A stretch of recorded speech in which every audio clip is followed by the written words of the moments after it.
Nous revenons sur l'exemple précédent, sur l'équation différentielle que nous venons de générer, donc sur le refroidissement d'un réservoir d'eau. Donc ici, l'équation c'est y' plus 0,01y est égal à 0,02. D'accord, hein. Donc dans cette équation-là, on va essayer de comprendre qu'ici c'est notre second membre. Donc on aura deux questions. La première, c'est la solution de l'équation sans second membre. On va le retirer, on va l'effacer.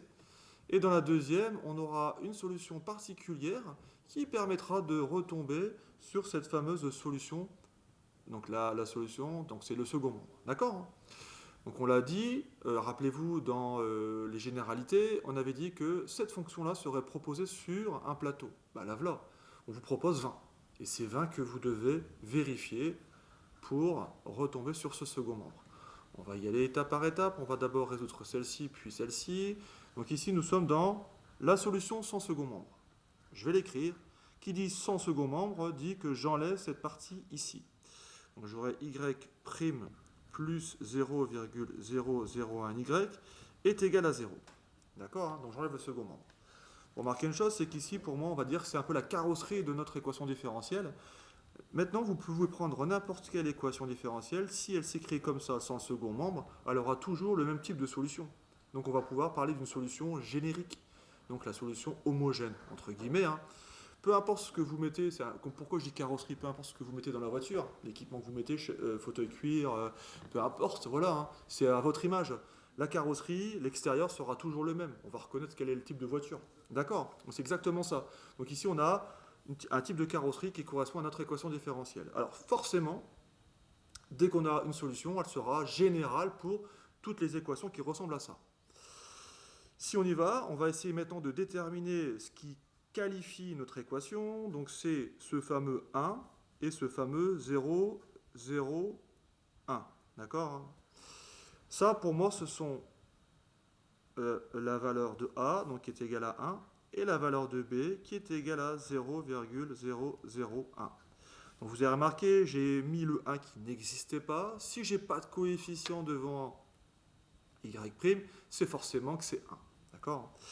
Rappelez-vous, ici on pose une fonction, donc ici ça dépend du temps, d'accord, la variable, peu importe, ici, même si vous vous trompez, vous mettez x, mais ici voilà, on a une fonction qui dépend du temps.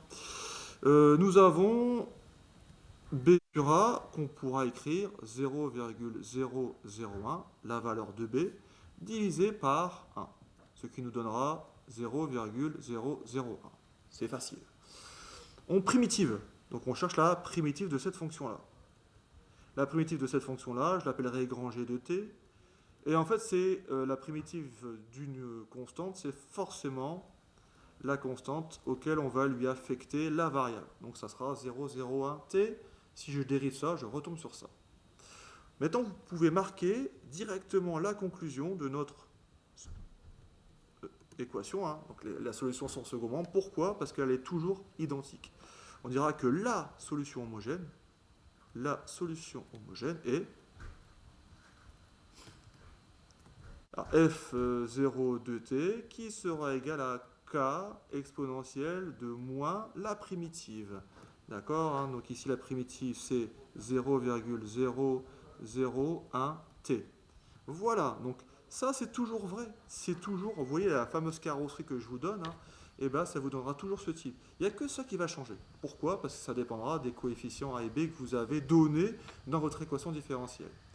K étant un réel qu'on déterminera à la fin. Vous allez voir, je vous expliquerai tout à l'heure. Première question.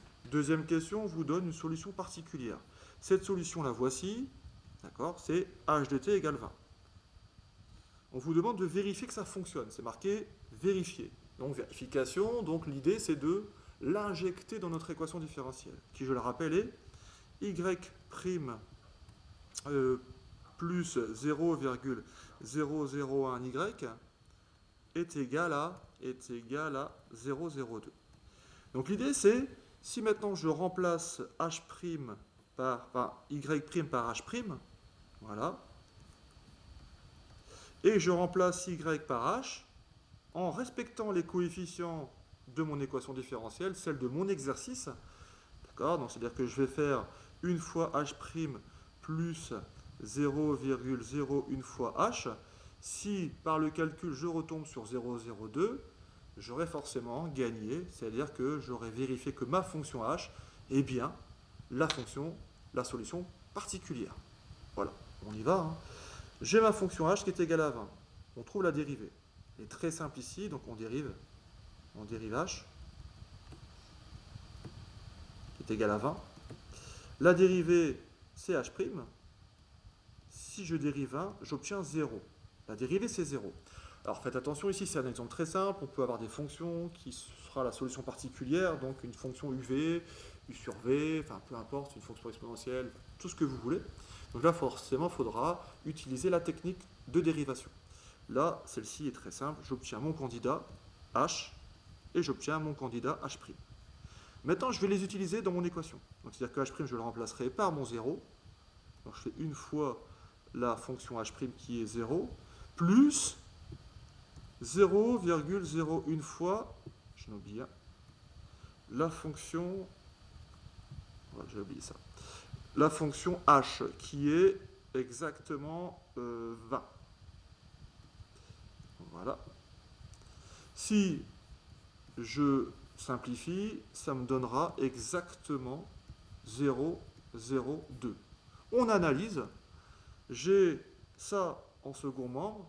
À l'aide de ma fonction h, je retombe sur ça. La vérif est bonne. Donc on dira qu'en conclusion, cette fonction-là est bien solution particulière. Donc ça, c'est votre conclusion. Les A, hein. Pour moi, on verra que donc h de t, qui est égal à 20, est bien solution particulière. Solution particulière. Voilà. Donc maintenant, vous avez deux conclusions. Celle de la première question, d'accord, hein, et celle de la deuxième question. Eh bien, dans la prochaine vidéo, nous allons forcément récapituler tout ce que nous avons ici présent pour essayer de déterminer la valeur manquante qui sera la valeur K.